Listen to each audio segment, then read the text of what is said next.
Rabanao ny tokantrano manaraka ny météo amin'izao fotoana izao ny sara azo avy amin'ny zanabolana tamin'ity ano ity maina tanteraka aloha ny andro saika manerana ny anosy noho ny fisiny ilay rindraona izay hitantsika amin'ny sary izao no atony mahatonga an'izay andro maina zay amin'ny ankapobeny ary saika mibatoerana zay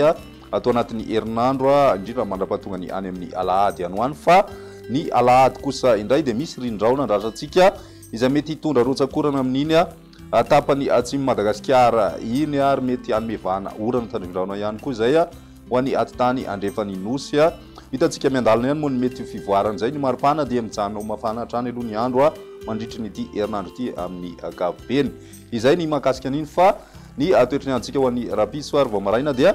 mety isy ny azavona ho an'ny atitany ny atsimo atsinan'ny Madagasikara ny ilany atsinanany havoatany mety isy ihany koa ny tandrindraona vitsy vao maraina be any amin'ny faritra savasy manakaikaiky ny distrikany maroantsetra ny ambiny kosa dia ny masoandro no ibatoerana ho an'ny rapiso tolakandro mbola mety hitoetra hatrany aloha zay tandrindraona vitsy zay manakaikaiky ny distrikany maroantsetra any hatrany ny ambiny dia anjakany masoandro hatrany raha ny maripahana vovinavina eo amin'ny 5 degré celsius eo ny ambany indrindra ary mety ho tafiakatra hatramin'ny 30 degré celsius ny ambony indrindra hitantsika any amin'ny faritra vakinankaratra 7 kosa ho an'ny matsiatra ambony ny morotsiraka atsinanany nosy 7 ka hatramin'ny 8 degré celsius ary ny any amin'ny ilany andrefana kosa dia 3 ka hatramin'ny 7 degré celsius ny maripahana vovinavina amin'izay andro ny rapitso izay ny alarobia kosa indray maraina dia mbola mety hitoetra hatrany ny azavona ho an'ny atitany atsinanany Madagasikara sy ny atitany avaratra andrefany anosy iny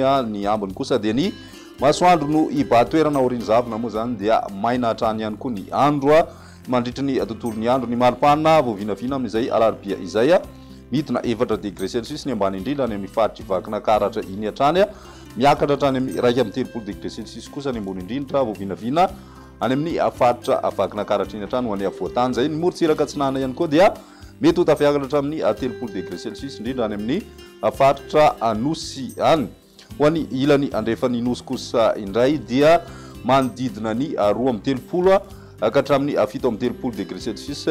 izay maripahana izay ny ambony indrindra vovinavina amin'ny andro ny alarobia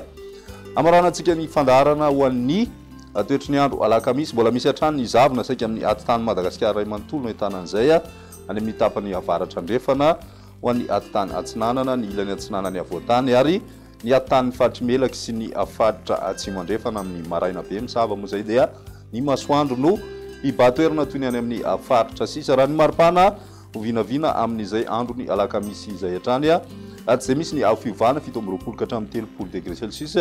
ny maripana ho an'ny havoatany ary ny morotsiraka atsinanana kosa dia mbola eo amin'ny 8 ka hatramin'ny 30 degré celsius eo hatrany aloha ny maripana vovinavina 9 ka hatramin'ny 7 degré celsius kosa ho an'ny ilany andrefana saika atao amin'ny tapany avaratra andrefany nosy hatrany moa misy ny mafana indrindra atao anatin'izay 3 andro izay manodidina ny 7